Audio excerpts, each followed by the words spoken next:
Hello and welcome to Politics War Room with James Carville, and I'm Al Hunt. This week we are joined by Professor Emeritus at the U.S. Naval Academy, Craig Symonds.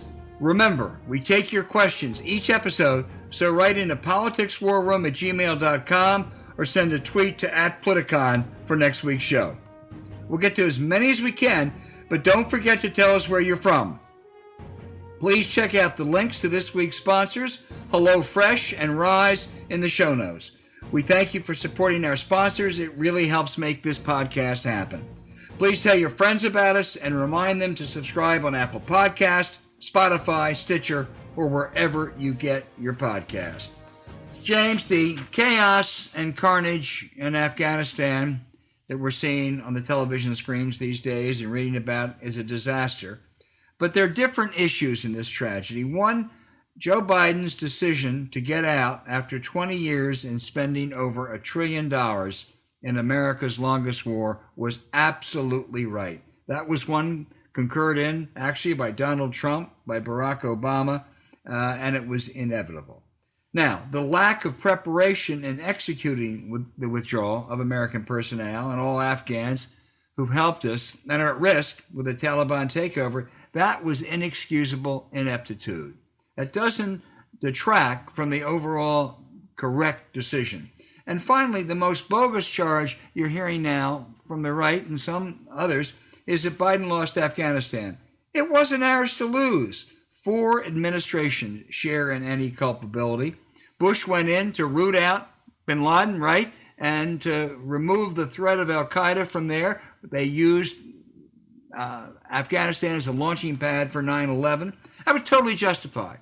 But then he stayed in there. He said mission accomplished after a year and a half, but they stayed in there as he was distracted by Iraq. Obama came in and said this was going to be the good war. And then he got disillusioned. But the military and Hillary Clinton and Bob Gates said, you got to send more troops in. So he did. And then by the end, he was trying to figure out how to get him out. Trump didn't know what he was doing and finally signed a bad agreement with the Taliban to get out by May of 2021. This is what Biden inherited. This was, and Joe Biden, by the way, always opposed to long-term presence in the inner councils of government as a senator. This was, we weren't going to be able to stay another 3 months, another 6 months, another 10 years, another 20 years. It would not have changed anything, James. This is Afghanistan. Well, first of all, I agree with the first part. I disagree with the second part. He just got out. There's no elegant way to lose a war. There just isn't. And it was a conscientious decision, by the way, to not bring the refugees back to the United States. And let me tell you, they mocked Biden. If you want to blame people, blame everybody. They mocked Biden in like 2010. Okay? Obama did, Hillary did, Gates did, Petraeus did.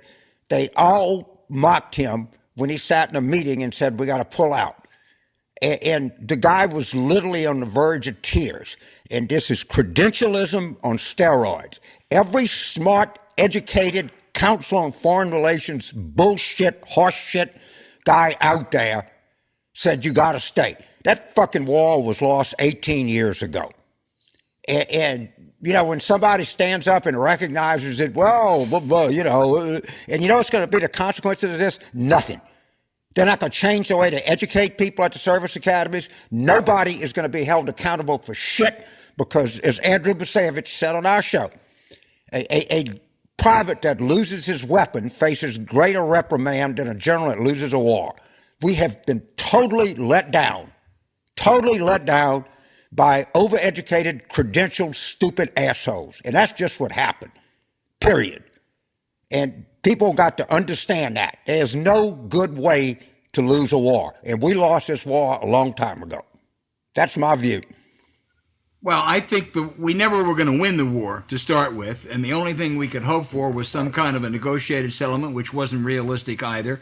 The military, you're right, did a terrible job in training Afghan forces. They misled us. They lied to us. I love it when General Petraeus and others say, well, if we just stayed for a little bit longer, no. Now, James, the only disagreement we have, there is no elegant way to end the war. I agree. I do think we could have gone and prepared better to evacuate people. I think that could have been done. I think they were caught by surprise. Maybe they shouldn't have been, But on the overall question, we weren't going to have a permanent presence in Afghanistan. This is not Korea. This is not Germany. Ask the Russians. Ask the British. It was destined to be an unwinnable war and an unwinnable peace. Well, it is a utter disaster, but the decision is, I understand it, I could be wrong, I'm just going on information and belief, to not bring these people back to the United States was Biden's. It wasn't the Immigration Service, it wasn't Homeland Security, it wasn't anything else. Well, what people are we talking about?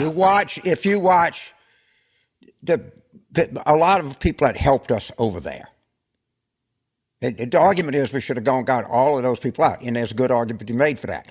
But once you do that, you're already starting where you're hearing all over OAN and Newsmax and Fox are going to bring these refugees here. I think it was Biden that made the decision not to pull these people out of there. I could be wrong. I'm not saying it is gospel, but I do know that they mocked Biden. That he wasn't, he didn't go to a prestigious school. He doesn't understand the complexities and the realities of it. And actually, the person I blame least up to Biden is Trump, who he came up with a bullshit thing where he let all these Taliban people go, who, of course, ended up fighting against us. But he at least he had the common sense to know that we had to get the fuck out of there. And so I think I go by descending blame. Starting with Bush, then Obama, then Trump, and Biden. That's my view. There's plenty of blame going around, and there's going to be no look back. There's going to be bullshit. And by the way, I blame the press a lot. They got sucked into this left and right. It was called good war, and no one had the heart to come up and tell people this thing is hopeless and lost. And now, of course, Biden does that. Of course, it looks sloppy. It's going to hurt his stand a little bit. But, sometimes, when I tell my wife, we're at a party, the only way to leave is to leave.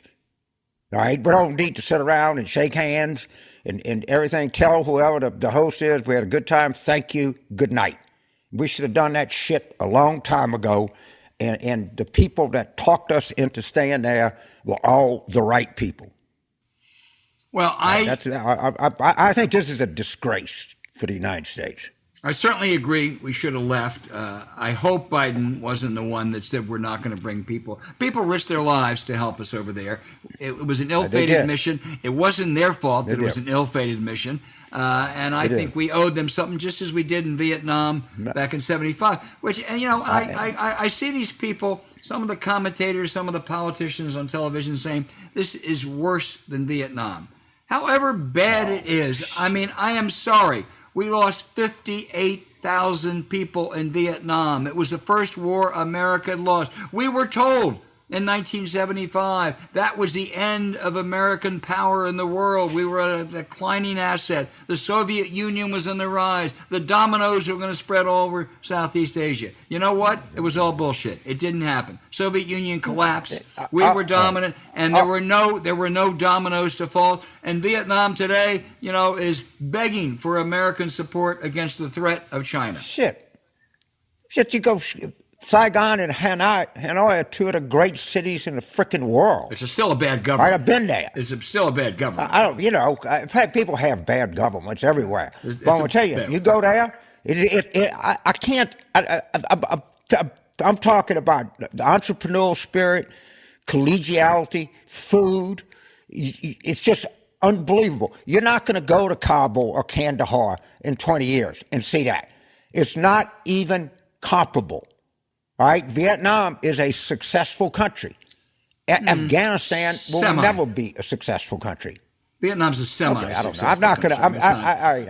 It's not. I mean, look. The point is there are differences between the two, and there are tragedies that are unavoidable in Afghanistan. Women were given rights they didn't have before. That's going to end.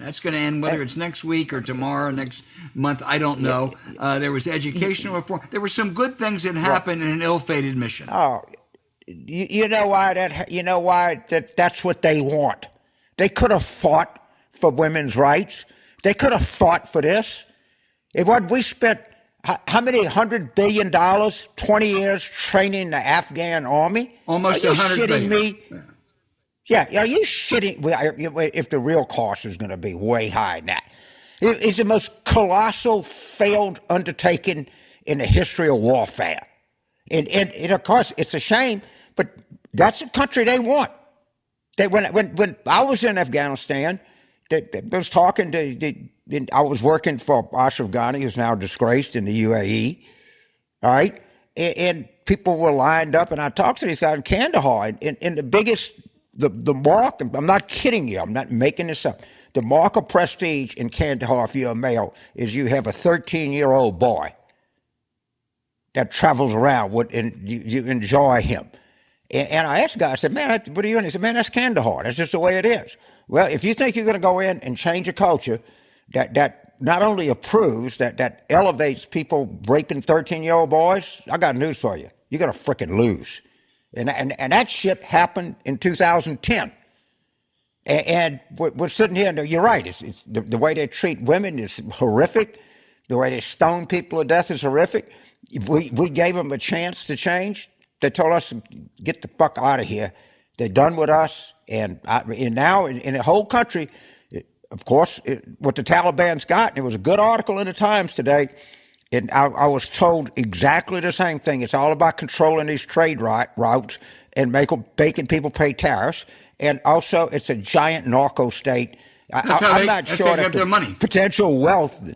The potential wealth of Afghanistan might be better than fucking Saudi Arabia when they get through distributing all the heroin. And they now have, you watch the French Connection, you had to take it all to Marseille, the finishing plants. Well, now the Afghans are so advanced, they can take the poppy, they take it out with a needle, and it's a very complex thing. I was shown how they do it. But now they can they can import the actual shit right out of the country. And they're going to do it. And what this is about is a massive financial boom to the Taliban. Of course, who are they going to give it to? They're going to give it to their friends, and their friends are going to be fucking terrorists, going to be people who wish disorder. Their friends are going to be people that don't much give a shit about the United States. That is what's happened, that's going to happen, and there's nothing you can do to stop it. Well, they also are rich in minerals too. They don't know how to get them. Bro, yeah, the Chinese know how to get them. And well, I think they're going to bring in someone, most likely the Chinese, and it's going to. But again, I think it's a disaster. It was wrong. It was ill-advised. It was doomed to end the way it did. Worst disaster ever. I would pit Vietnam against it. Vietnam was a bigger deal. I think the consequence.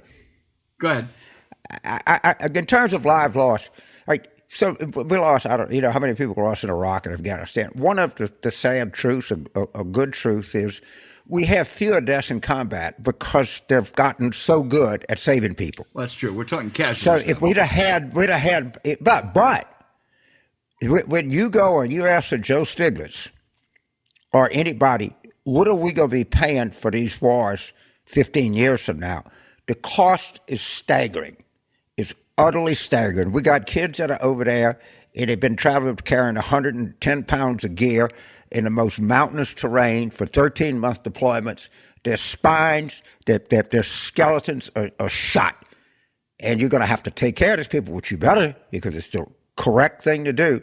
And the people whose lives we've saved, that if they were served in Vietnam would be dead anyway, are going to be the accounting costs of this projecting forward are going to be astronomical and staggering. I cannot begin to convey the level of this fuck up. Not to mention the mental and emotional problems that people are going to have.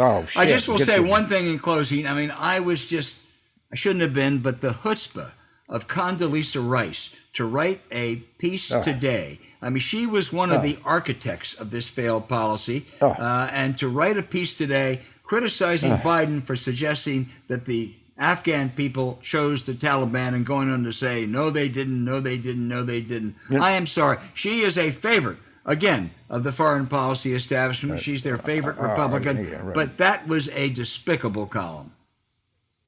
The only guy that saw this coming was our friend Holbrooke, and they mocked him. They made fun of him. All right? They made fun of him, and I got to tell you, Al, the press has not has not covered itself in glory here. I agree. And you and I know exactly what happens. They go over there, they give them a military transport, and they meet them at the and they take them in, they give them a pot and a flak jacket, and they give them a briefing. And what the shit were they doing? They ought to take the Johns Hopkins School of Diplomacy and all of that shit and the Council on Foreign Relations and blow it up. That whole crowd is just nothing but a massive fucking failure. And we're not going to have it. Because if we do, it's going to be a bullshit thing because we're going to say, oh, let's have General Petraeus head a commission to find out what went wrong. Yeah. Well, guess what General Petraeus is going to find, You don't think he'll say, I went wrong? We're going to get... Oh, shit. Oh, yeah, you'll get Richard Haas. Let's bring him in because he's the expert. I mean, all of these people... This is a massive failure of credentialism. And we're never going to get any accounting for this. I promise you. I will get some washed over bullshit, but that's just what people are going to get. And I hate to say that. I really do. And I know that what Biden did, it was terrible, but at least he said, just get out. I think we will. Well, we got to stay. We got to pull these people out. We got to do this. They always have a fucking excuse of why you can't do something. I agree with your analysis. I'm more confident we'll get an accounting. There will be equivalent of David Halberstam's Best and the Brightest. I don't know. Someone is there. There are people like I would just suggest David Marinus and others who can do that because an accounting is necessary. It's a tragedy. So the Best and the Brightest is literally one of the great books ever. Yeah. Right? And it was how the hubris and arrogance of the credential class in America. And you know what we learned from the Best and the Brightest? Fucking nothing. Nothing. We did the same thing. Did the same goddamn thing. And I'm telling you this, I'm not going on information brief. I'm talking about, they mocked Biden. They mocked him. Bob Gates said he's been wrong. Bob Gates said he's been wrong about everything over 40 years. I would like to pit mano a mano Joe Biden's record against Bob Gates' record. I'll take Biden, and I'll give the points. Yes, I'll give the points too. Yeah. But the one thing he was right about was one massive thing, and they mocked him in the White House. Mocked him. It brought the guy to tears, and he never forgot that. And boy, let me tell you, it takes a fucking courage to go against the credential class because they spout their degrees and their experience and their appointments and all of that shit. And let me tell you, we have been failed constantly by our credential class in this country. And it's time that we recognize it, and it's time that we start thinking about how we train people. We start thinking about. We'll talk to Craig about it, but of course, we can't much blame the Navy for this. Right, sure, they had something to do with it, but not. He writes Admiral Mullen was good. Admiral Mullen was not. He wasn't the greatest in the world either. There were worse. Okay, there's a lot. We'll come back to this next week.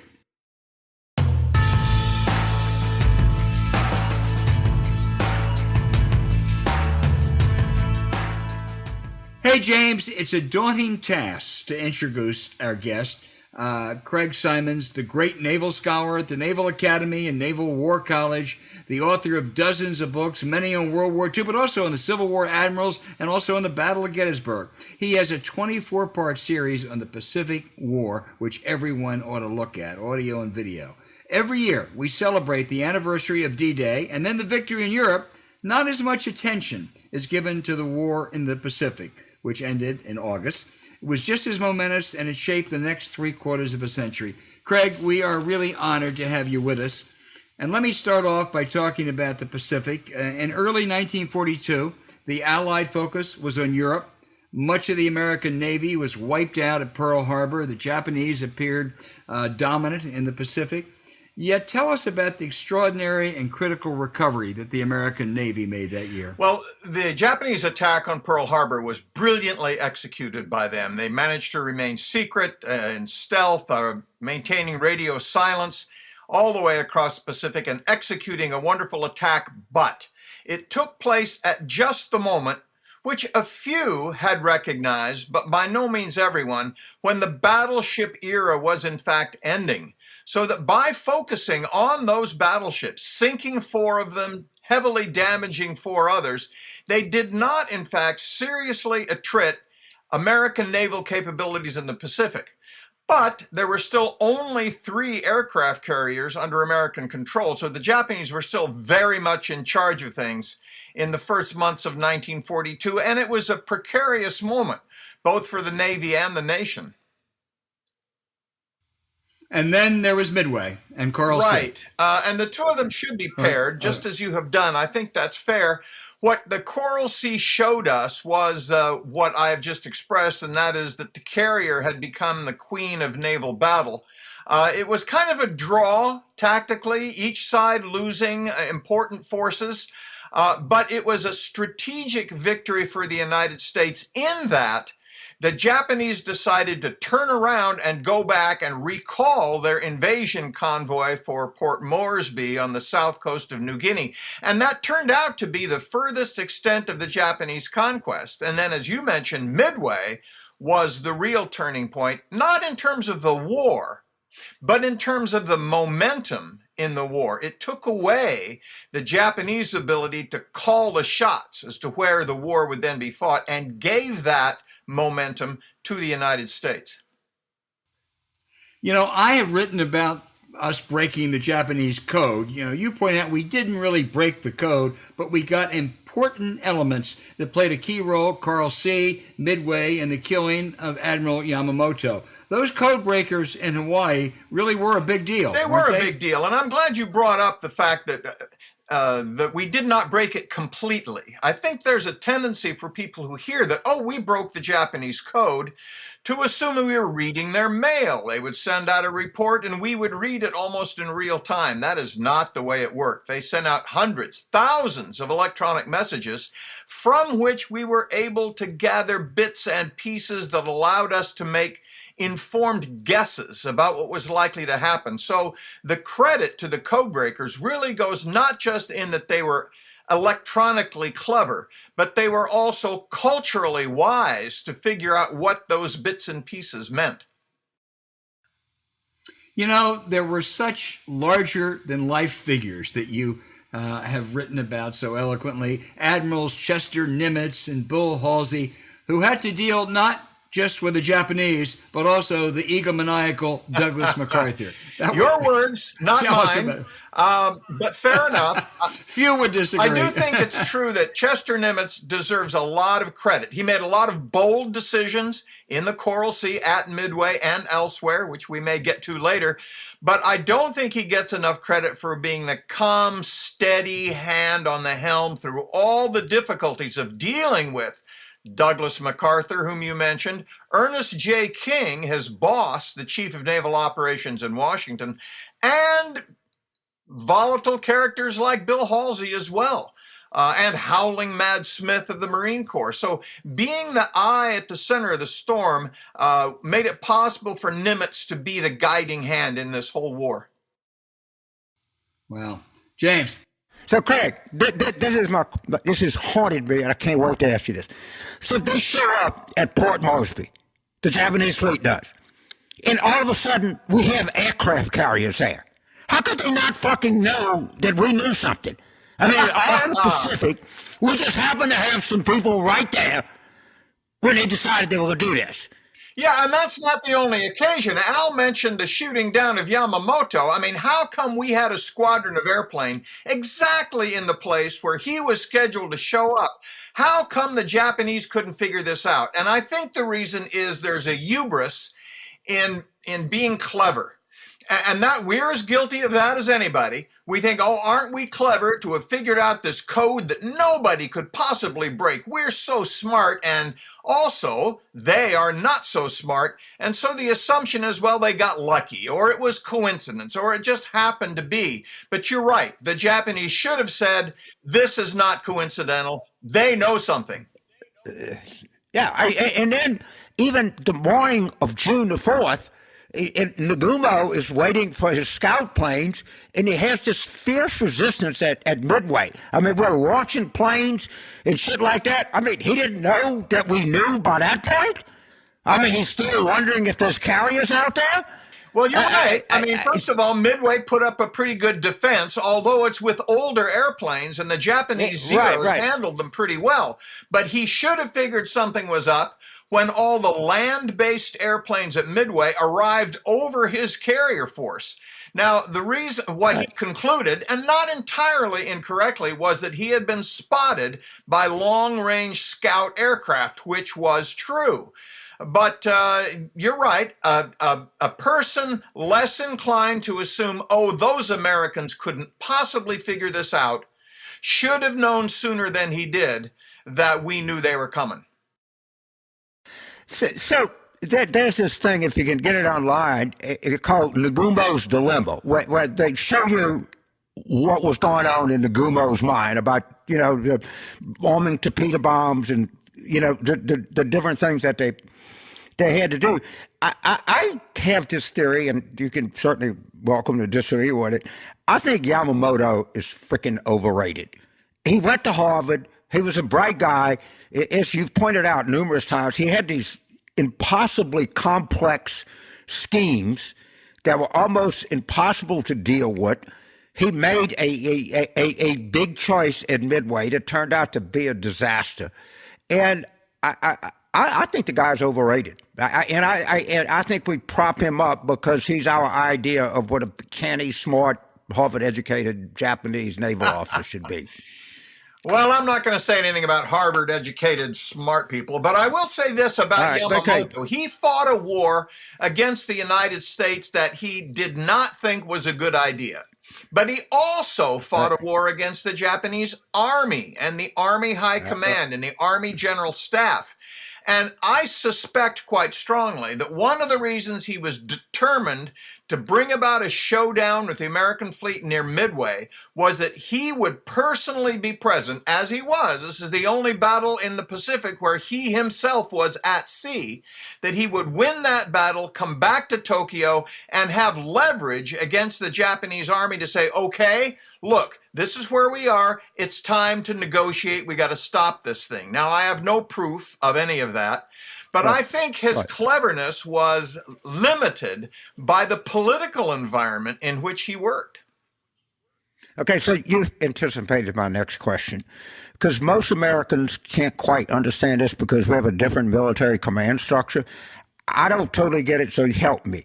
The relationship between the Imperial Japanese Navy in the Army was not what we think of when we think of the Army Chief of Staff and the CNO. It's a different thing. And give us about 90 seconds to help an American understand the way the Japanese military command worked, because it's quite different, and I appreciate it in anything we deal with. Let me see if I can do this in 90 seconds. That's quite a challenge. All right. Think of the relationship between the Japanese Army and the Japanese Navy being on the same side, fighting the same enemy, as somewhat similar to the relationship between Britain and the United States and the Soviet Union. On the same side, fighting the same enemy, but suspicious of one another, not trusting each other as far as you can throw them. So yes, they all wanted to defeat their common foe, but they didn't trust each other. They didn't like each other. They would cut each other off at the knees if they could. So it's more like an alliance than a joint Army-Navy combination. Does that help? Yeah, it helps. It helps a lot, and I think it helps our listeners who are interested in this just understand that military command and control structures around the world are not always modeled after the United States. And boy, there's a whole theory of thought that when the Army lost that battle and that Zhukov beat them in Mongolia in like 1939, that really gave the Navy an upper hand.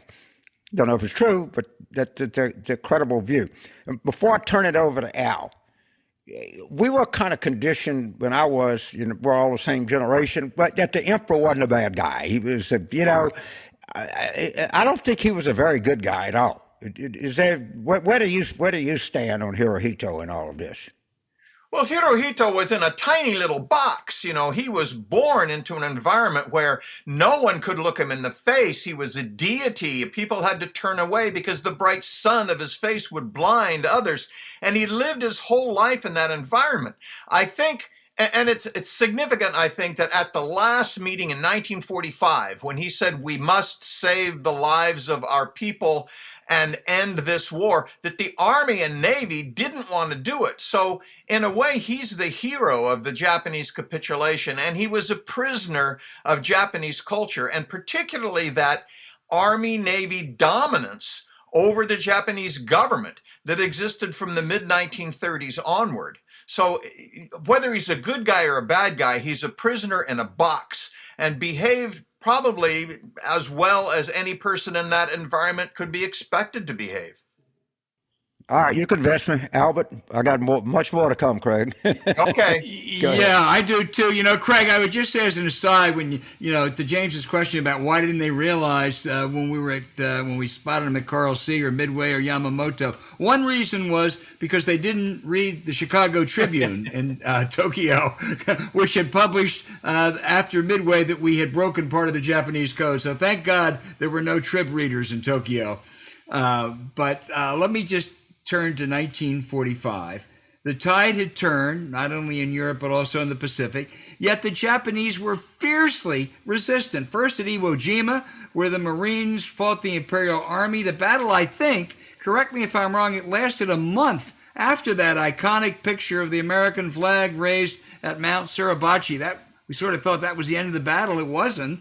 And then the bloodiest battle of the war 2.5 months later at Okinawa. Those were really fierce combatants we were facing. Yes, they were. And what it demonstrated was the Japanese culture, that it is the inherent and existential responsibility of every Japanese citizen to resist to the very bitter end. That culture was so powerful that the idea of surrender was unimaginable to them. The word surrender does not appear anywhere in any Japanese Army or Navy manuals, because it just is impossible. You fight to the death, and then you're dead, but you do not under any circumstances surrender. This, of course, is what led to the notion that, well, we'll have to invade their country, we'll have to fight them on the beaches and in the cities and street by street and kill not only all their soldiers, but all their families. Their children were being issued sharpened bamboo sticks so they could fight to the death. The inability of most Americans to get inside that mindset I think explains why there's so much resistance to the idea that the atomic bomb was necessary in the first place, because the Japanese simply were not going to surrender. They fought to the last man on most of those Pacific islands. 90,000 were killed, not casualties, killed on Okinawa. 1,000 were taken alive. And all the kamikaze pilots. And the kamikazes were giving up their lives, striking at American ships. 300 American ships struck by kamikazes off Okinawa. Well, you have brought up the big one, Harry Truman's decision to drop the atomic bombs on Hiroshima and Nagasaki. I confess to a personal bias. My dad was in the Pacific, and the alternative, as you said, probably was an invasion of the mainland with all hands involved with unbelievable casualties. Yet critics or revisionists still claim Japanese might have been close to surrendering, even though it's not in their military manuals, especially after the Russians entered the war 2 days after Hiroshima. Anything to that? There's something to that. One of the things I often told my students jokingly was that if you have a multiple choice exam about historical causation, the answer is always all of the above. What caused the Japanese to surrender? Was it the atomic bomb? Yes. Was it the Soviet invasion? Yes. Was it 3.5 years of bloody warfare from island to island, the sinking of their transport ships by American submarines, the bombing of Japanese cities by the B-29s? Yes. It was all of the above. No one of those alone, I suspect, would have been sufficient to overcome that cultural bias we were talking about a minute ago, that surrender is incomprehensible. And the only person who could demand it was the emperor personally. Now, about the bomb. I think one of the things that has led latter day historians and analysts to think about is that since 1945, a thing has emerged that there are two kinds of warfare. There's conventional war and there's atomic war. But in 1945, there was just war. The atomic bomb was big, it was different, it was huge, it was terrifying, but it was a bomb. And like other bombs, it could be employed, the thought at the time was, to achieve a strategic objective. And in fact, it's possible that absent that bomb, it would have been more difficult to achieve that strategic objective. Let me make one final point about this, and I don't mean to hog the microphone, but I think this is significant. Please do. Hog the shit out of it, man. Al says that he's glad that his father wasn't, and others, were not compelled to invade Kyushu and Honshu and fight these operations all the way into and through Tokyo. And it probably saved upwards of 250,000 American lives.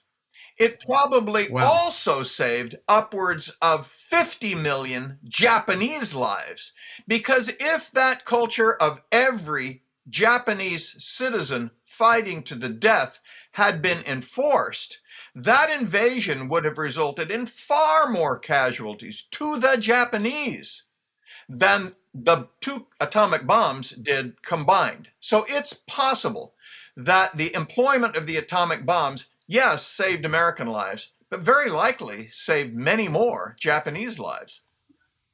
Well, I think the other thing that you know so well, Craig, is that Truman, after Nagasaki and Hiroshima, he refused MacArthur's request to drop another atomic bomb in Chinese cities 5 years later. And he really, I think it was his correct decision, moral decision then, that the atomic bomb was not a normal bomb. It was not a normal procedure.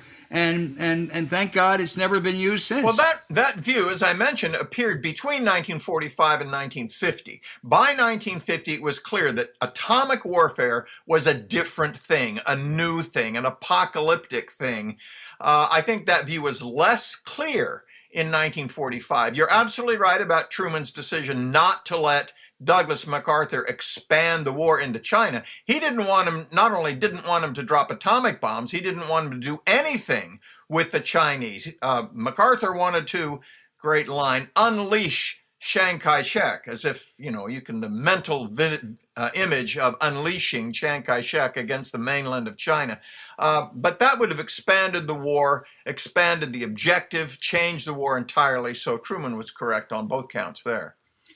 I will just tell one quick story and then turn it over to James, who's got a lot of questions. I was with a group of largely right-wingers in Colorado maybe 25 years ago, and they were saying what we need is someone like Douglas MacArthur. And in our group was John Glenn, Colonel John Glenn. And someone said, "What did you think of MacArthur?" And Glenn said, "I'm just so glad Truman fired his ass."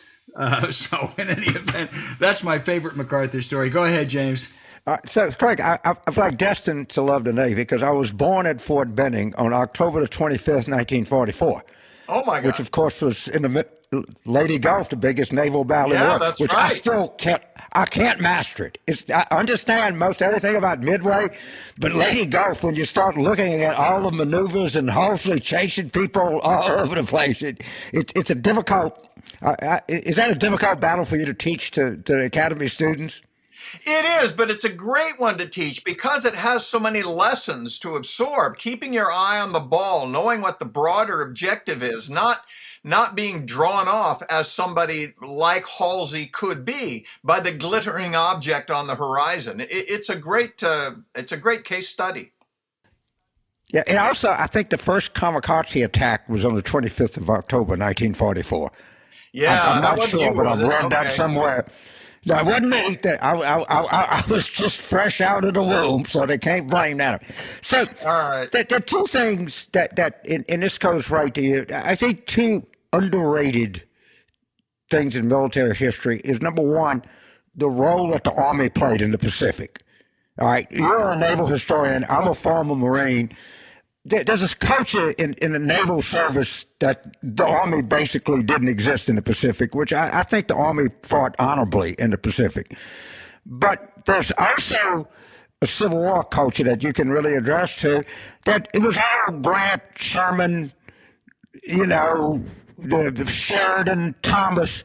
And you wrote a book and got the title, I think, from inspiration from the great LSU historian T. Harry Williams, who wrote a book called Lincoln and His Generals. And you wrote a highly regarded book called Lincoln and His Admirals.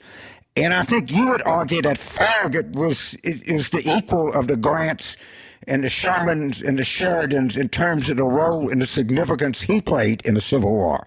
Oh, so boy, let's there's a lot to deal with there. about Admiral Farragut, okay? Yeah, that's I good. knew it would be. Let me start by giving a plug to a book that I hope you'll read, James. You're absolutely right about the Army in the Pacific. The Marines have better PR than the Army. We good. And a lot of people think the Marines fought the war in the Pacific by themselves, which is not true. The Army played a major role in the Pacific, particularly under MacArthur's command. And what I will recommend to you is a book by my friend John McManus called Fire and Fortitude about the Army in the Pacific. It's a fabulous read, and it will fill all those gaps that many people have about the Pacific War and the Army's role in it. Now, as for Farragut, I think Farragut was the single most important and the best example of an admiral in the Civil War who's as close to Grant as you can get, but the Civil War was a land war. It was a continental struggle on land, and the Navy was peripheral.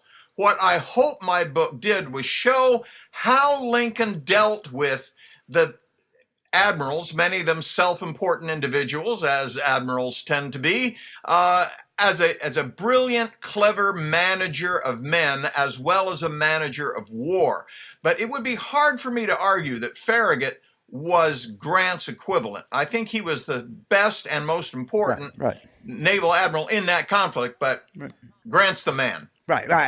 What I'm saying is the role of the Navy in Farragut are underappreciated. What he did in Mobile Bay was remarkable, and that was pretty significant. That sort of led to, I think, the most significant point of the Civil War, this is just me, was when Sherman marched into Atlanta. That secured the election of 1864. That's when the war was won on September the 1st, 1864. I firmly believe that. I firmly believe that. I think that is mostly true. I would say Lincoln's reelection is what determined the outcome of that war, and the fall of Atlanta is what helped determine Lincoln's reelection. But so did Mobile Bay, to go back to your original point. I think you're right. Atlanta and Mobile Bay contributed to Lincoln's reelection, and his reelection is what assured that the North would win that war.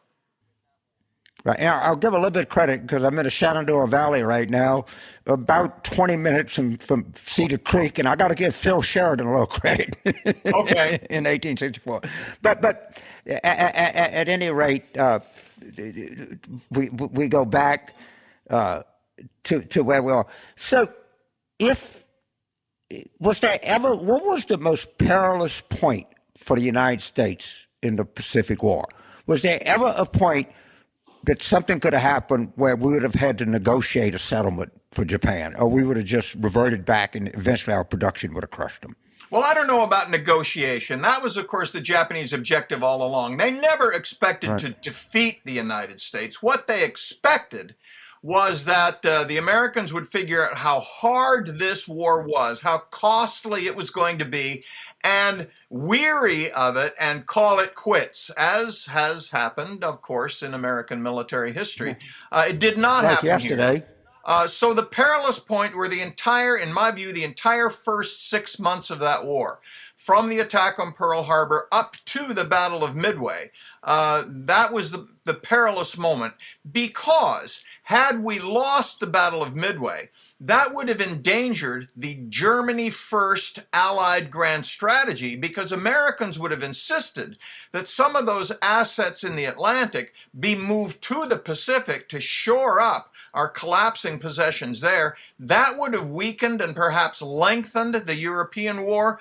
Maybe D-Day is delayed until 1945. Maybe in that time Hitler develops better V-2 rockets. I mean, you can make all sorts of maybes out of that. But I think that whole first 6 months was extraordinarily perilous. Albert? Well, listen, we really had high expectations today for you, Craig, and you have so exceeded them. We could go on for hours, and I know you're busy, but let me ask you, how would you assess today's Navy? Great question. I would say this, that if you took today's United States Navy and pitted it against all the other navies in the world, from China and Russia and France and Britain and every other country that exists, all on one side, bet everything you've got on the U.S. Navy. Is that a good answer? Yes. That is a great answer, and it's very, very encouraging. I just wish we could. I hope we fight no wars. If we fight wars, maybe we're better off fighting them on sea. So, But, Albert, in any event, we had admirals, but I mispronounced his name, but I'm sure he's a friend of yours. Stavridis. Yeah, great guy. And he completely agrees with you that right now we would wax everybody's ass. Right. He is uncertain about 2034. It's good to be uncertain about the future because it makes us take seriously the responsibility we have to keep that Navy where it is. I'm not entirely convinced that building more nuclear-powered aircraft carriers is the way to go, but that's a conversation Jim and I have had before. I do think that being concerned, that worrying is a good thing because it keeps us on our toes. I would say, go ahead, James. I was going to say in the midst of watching that wonderful 24-part series that you did on the war in the Pacific, I did read his novel 2034, which is a great novel. I'm sure you would agree, Greg. But it has been such a pleasure to have you today. We have learned so much, and I think James and I agree we could go on for hours. But forever. Again, thank you so much. You're very welcome. Let's do it again sometime. After Williams, you've done more to educate me on history than any other human being in the world. All right. Great talking to you guys. Thank you. Hey, now we want to tell you about a delicious meal service that's been polling better than ever in our kitchens. HelloFresh. You get fresh, pre-measured ingredients and mouth-watering seasonal recipes delivered right to your door. So skip trips to the grocery store and count on HelloFresh to make home cooking easy, fun, and affordable. That's why it's America's #1 meal kit. And thanks to HelloFresh, eating healthier has never been easier. HelloFresh offers 50 menus and market items to choose from every week, from vegetarian meals and calorie-smart choices to extra special gourmet options. There's something for everyone to enjoy with recipes designed and tested by professional chefs and nutritional experts to ensure deliciousness and simplicity. HelloFresh also gives you the flexibility you need to easily customize your orders on the app within minutes. Easily change your delivery day, food preferences, and plan size, or skip a week whenever you need to. Your whole family will love it, and HelloFresh's family-friendly menu is a big win for back-to-school season. With easy, delicious recipes for drama-free dinners, you need to try it, right, James? The thing about this HelloFresh, you know exactly what you're getting. You know exactly not just the nutritional content. For a guy like me, and I'm sure a lot of people like this, we don't like to overindulge in sodium. They take care of that for you. And when I tell you this stuff is good, don't think of Tucker Carlson's mother in Swanson's TV dinner here. This might be the most improved product in the world. From what I grew up knowing as a TV dinner to what HelloFresh brings to your front door. So this is, and I've used this product any number of times, and it's not just good, it's damn good. It is. You do. James, you're right. You eat better with HelloFresh today.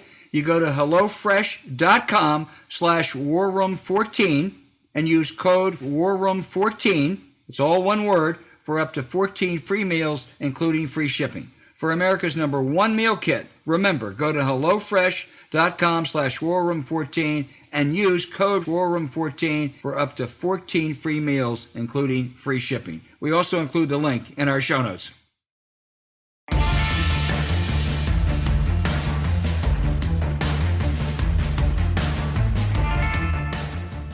All right, James, a segment we love, the great questions from our listeners, hopefully some good answers.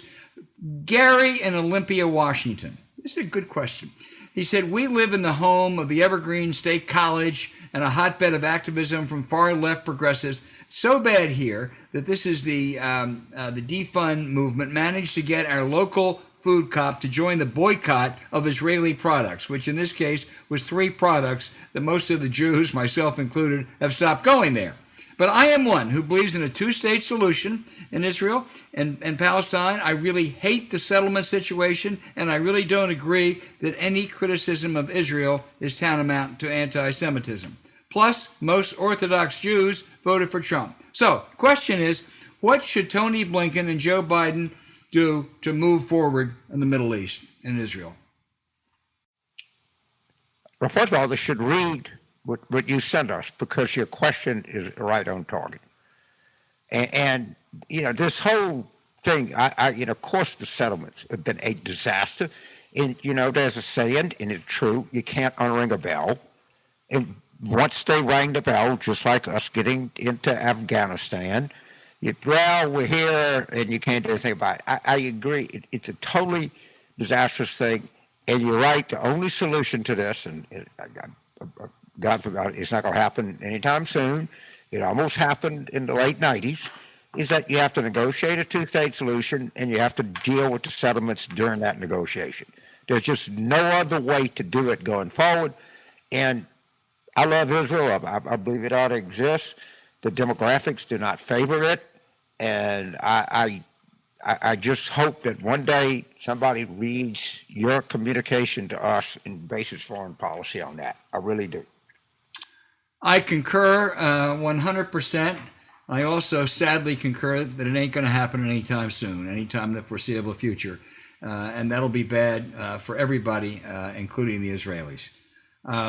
James Bob in Montclair, New Jersey says, given a large number of potential charges against former President Trump, is it possible that one conviction of a crime can prevent him from running for president? No, Bob, it can't. There is nothing in the Constitution about what is required, the qualifications to run for president, that mentions a felony indictment even.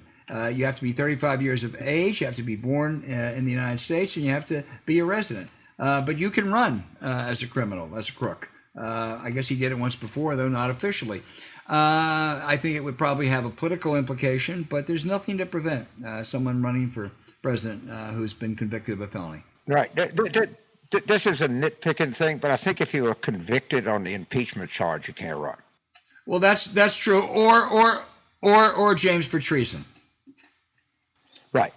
But it would be, it would be unique, but it could happen that he could run and win from jail, given how nutty his supporters are. Right. I wouldn't discount that possibility. A good point and a good civics lesson, by the way, Al. It is. Carlton in, I hope I get this right because I've actually been there, Menominee Falls, Wisconsin. And Carlton asked, with Ron Kine, who's his congressman, I believe, announcing his retirement here in Wisconsin, and the GOP looking to pick up 6-7 seats in the South through redistricting, what in the world can Democrats do to maintain House control? Well, first of all, of all the states I know of, Wisconsin has the most difficult place names to pronounce.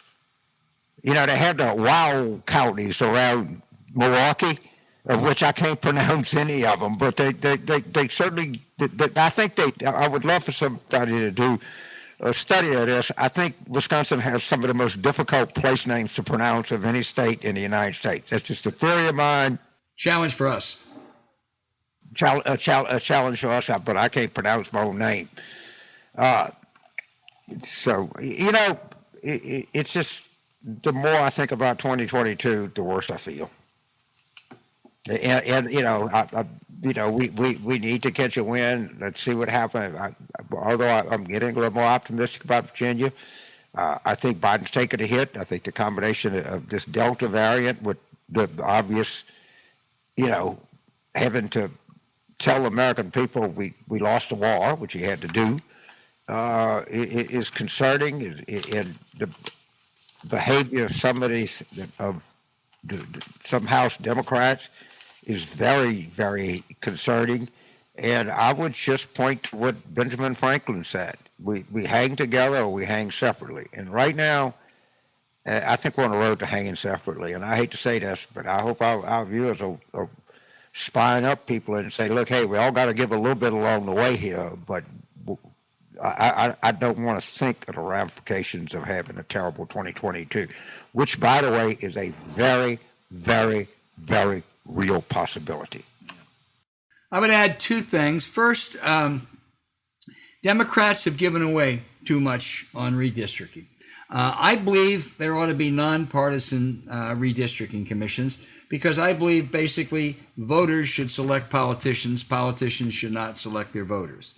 And I'm not for taking politics out of everything, but I am for that. It's not going to happen now. And what's happened is in states like North Carolina and Texas and Florida, they gerrymander outrageously. And Democrats in places like California and Virginia, what have they done? They have appointed nonpartisan boards. I'm for that. But, you got to play with an equal playing field. They are unilaterally disarming. That's the first point I make. Second is, I think it's really critical that Democrats have success in Congress. They pass these two big measures that are there, and the voting rights suppression, anti-suppression bill. If they do that, they've got a better shot. Completely agree. In one sense, you're 100% doomed. In another sense, you're 50% doomed. So if you go and they say, look, if you do nothing, you're going to die in the next month. If you do this, hey, you got a chance. Yeah. That's just where you are. That's just good news, bad news. But you have no chance if you can't govern. I mean, we saw what happened in 1994. We lost a rule on the crime bill. It just collapsed overnight. And the health care bill. That was actually it was a crime bill. We lost a rule. No. But you also lost the health care bill separately. Right. But that losing that rule, and if you don't, thank God we got the budget passed, which turned out to be Bob Kerry, thank God. But I'm just telling you, it's difficult. It's impossible without governing. It's difficult when you govern, but I would take the difficult over the impossible any day of the week. Yeah, me too. James, Frank in Broward County says, it's politically impossible to even have a debate on guns. So he asked, how about a tax and a yearly fee on gun ownership? It can be done state by state. Also make bullets very expensive for certain guns. Pat Moynihan wanted to slap a tax on bullets, which was a good idea. If people want to shoot Bambi and birds, charge them less than someone who wants to kill people.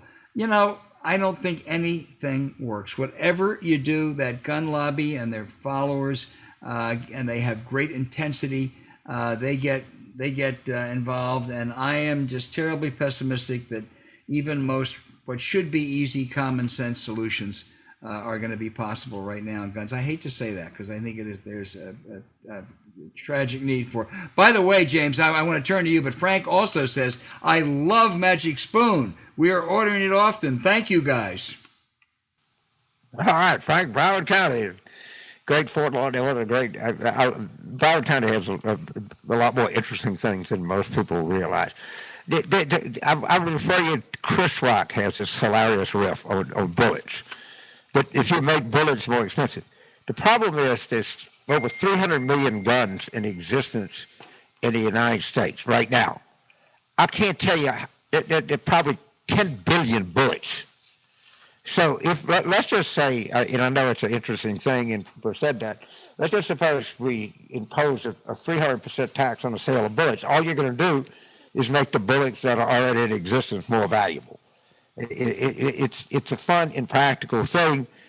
Chris Rock claims it would promote marksmanship because you would be sure you hit. I mean, it's a funny thing, but the tragedy of us in guns is we're hopelessly overrun with both guns and bullets right now. And there's not much legislatively, I think, that can do it. I hope I'm wrong, and some of our readers can correct me, but it's a pretty depressing situation. Sure is. One massacre after another, and it just doesn't seem to resonate much. That is sad. Tracy in Mar Vista, California. She wants to ask us both, can we tackle any of the big problems, climate change, income inequality, racism, police reform, more educational and healthcare needs, without raising taxes and reforming the tax code? And how can we do that? Well, actually, Paul Krugman has a really good piece. There's a lot that's going on in climate right now that we got to realize. And the biggest thing is that the dramatic drop in cost of these renewables, solar and wind. This is taking place, and I'm more than willing to blame President Obama for playing a role in a debacle in Afghanistan, but I got to be more than willing to praise him in a 2009 stimulus where they really invested in these renewables. I think that's turned out to be one of the really better investments. And I just have this feeling that we're going, to the extent that we're going to mitigate this, and we're not going to solve it, we're going to mitigate this through technology. Now, whether it comes on fast enough, I don't know, but there's some exciting shit that's happening in renewables as we speak, and I just hope to accelerate it. I really do. And I think that climate mitigation is a great economic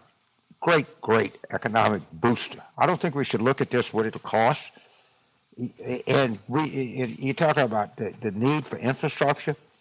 I can tell you the need for mitigation and infrastructure in places like South Louisiana, but there's a lot of other places like that. Don't get me wrong. Hello, Broward County, are you listening? Miami Beach, are you listening? New York City, are you listening? Jersey Shore, are you listening? There is real progress we can make, and some of it I think can be economically advantageous to the country. I really do. And by the way, the leading state that produces more wind energy than any other state is Texas. And if you look at the share of the Texas GDP that's dependent on oil industry, I guarantee you it has declined significantly over the last 20 years. Yeah, I agree on climate, but I think overall, at some point, we at least should and have to raise taxes. We can't meet all these unmet needs and just totally put it on the credit card. I mean, I'm not a big believer that you got to have balanced budgets in difficult times or even in good times, but we have to pay for some of it.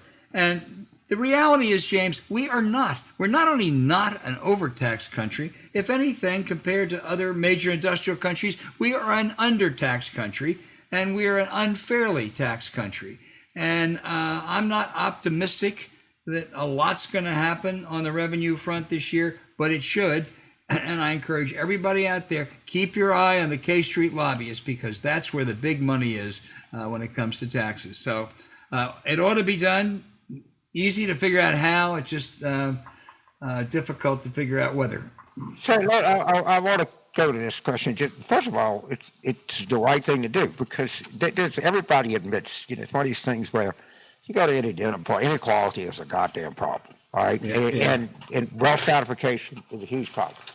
So they had I think it was like Davos, and they were having a thing on income inequality. But of course, the way people do it, it says we can talk about income inequality, but we can't talk about taxes. And a Dutch economist said, to talk about income inequality and not talk about taxes is like to talk about fire, suppressing fires and not talk about water. All right, if you take that off the table, then you're not having a serious conversation. Right. I mean, the one thing you do is not only do you raise revenue that can be redirected to people that have it, you also, it is the quickest, most efficient way to deal with this gut-wrenching, awful, immoral, sinful inequality that we have in this country. No question. I just hope that someday it'll happen. James, our final question is from Mark in Sebastopol, California. They're up there with Wisconsin sometimes on hard to pronounce names. But Mark, this is good. I'd like to hear what each of you have as your biggest worry for the nation's future. I never thought I would say this. My biggest worry is that we can hold the really free democratic system that we have. My biggest worry is the fear of authoritarianism. I never thought I'd believe that. You look at places in Eastern Europe and you say, that's not America, and I don't think it'll happen. But I worry about it. I really do worry about it. If I think about this, and Jamie Dimon famously said that no one has ever gone broke on America. I don't worry about the next 20 years. I worry about the next 5 years. My deep, profound worry is that we have an older generation that is trying to cling to some relic of an idea that they have of what America used to be, which we're never going to go back to. But until the actuarial tables work their due, this is going to be a very, very, very precarious thing for the United States. I am much less worried long term. I am gut-wrenchingly worried over a shorter time frame. Well, and if that occurs, I think that gets back to my worry. But in any event, let's but it is right. Remember, there have always been bad times before. A Brit wrote a great political science book in 1888 on why America doesn't elect great men presidents. This was 23 years after Lincoln. And then in the next 60 years, we proceeded to elect Teddy Roosevelt and Franklin Roosevelt and Harry Truman and Dwight Eisenhower. So, we're resilient. We come back. Keep those. Well, we had some clinkers, but we also had some great ones. I think that the resilience of the country and the innovation that we have is second to none. I just worry about the short-term selfishness of people that just can't get over the fact that this country is never going to be 1957 again. Right. I do too. All right, listen. Keep those questions and those emails and letters coming, because you really are provocative. You make us think, and I hope we're answering them to your satisfaction. Hey, this episode is brought to you by Rise, a science-based app to improve sleep and your daily energy. Now, nothing's more important than a good night's rest. It's not normal to feel tired all day. That means you're carrying sleep debt, limiting your energy peaks and making your dips less productive. And when you combine great mattress technology or your favorite bed with an app designed to maximize your rest, you can take on the world. Have you ever had trouble getting the rest you need, James? Shit. Are you kidding me? And I'm going to tell you, the single most determinative thing on how I feel during the daytime is how well I sleep at night. And this gives you a tool. This gives you an advantage. And the difference between getting 7.5 hours sleep and 6 hours sleep is all the difference in the world. You might say, well, it's just an hour and a half. No. You go exponentially higher when you do something like that. And this product is going to really help you. And if you want to feel good today, then you got to sleep at night. When I actually woke up this morning, I got a little more sleep than I thought, and I'm on fire for this podcast. And the reason I'm on fire is I actually slept last night. And this thing helps. This really gives you a upper hand in your fight against something. And most people were like me, I guess that they're kind of always agitated and get up and they want to face the day without enough sleep, and not enough sleep will make you really bad facing the day. You want every tool that you can have, and this is a really good one. It is a really good one if it can generate an aroused Cajun. That's the answer. The Rise app, we've been waking up ready to take on the day. Like us, you could become a morning person, all without ditching your phone, buying supplements, a mattress, or a weighted blanket. Rise uses a scientific, fact-based approach to help you get the rest you need with cutting-edge sleep research. Rise works by pulling historical data from your phone to tell you your sleep needs and tracks how much sleep you still owe your body. Then it shows you your daily energy schedule and shows you techniques to pay it back so you can make the most of your day. It helps me go to bed when my energy drops, which it does more now as I get older, and get started on my work when I'm at my peak. Every morning, Rise tells you how long you'll be groggy, when your peak focus times will be, and when to start winding down for better sleep and more energy. Rise helps you realize your potential with real results, real productivity, real performance, and real well-being. Go to risescience.com/war room and download the Rise app today to try it free for 7 days. Most Rise users feel the benefits in just 5 days. So try it today to learn more about your sleep and energy levels, plus feel better, all for free during the trial. Whether you want to become a morning person, be less exhausted during the day, or improve your productivity and daily energy, Rise is the power behind your next best day. That's risescience.com/war room to try the Rise app free for 7 days.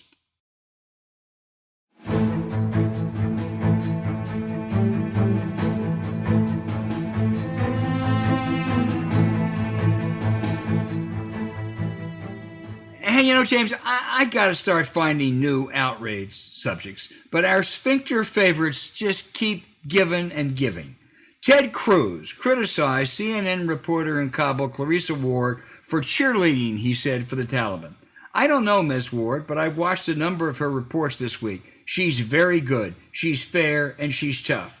Cruz, who I doubt has seen many, if any, of Ward's reports, is lying. She's also courageous in a dangerous situation. Now, we all know, as CNN pointed out, how Ted reacts when the going gets tough, like the freezing storm in his hometown of Houston last winter. He and his wife headed for Cancun. We also know that unlike Clarissa Ward, if Ted Cruz would have been in Kabul this past week when the Taliban stormed in, we know what he would have done, gotten on the first flight to Bali. Okay, it's my turn for the outrage. It is. This is an easy one. All right. A man that you may not have heard of, but I have, called Cardinal Raymond Leo Burke, unfortunately, has COVID and is on a ventilator in Wisconsin. I hope and pray that Cardinal Burke is fine, because I want to continue kicking the living shit out of this horrible human being. Why do I say he's a horrible human being? First of all, he's a cardinal. He's a prince of the church. He rails against social distancing. He says that vaccines are microchips, have microchips in him, all right? And he is ferociously anti-gay. I would ask that the listeners of this show just put in their computer Cardinal Burke Kappa Magna. And when you see the images, I have no idea, but it makes you wonder how this guy can really rail against gay people. I defy anyone to look at that set of pictures and say, there's something adding up here, dude. and the guy's made a lifetime. He wanted to deny people communion. He's made a lifetime, I think, in opposition to the fundamental teachings of Catholicism. And he is richly deserved dishonor. Well, I hope, I agree with you. I hope and pray he survives so you can, as you say, kick the shit out of him more.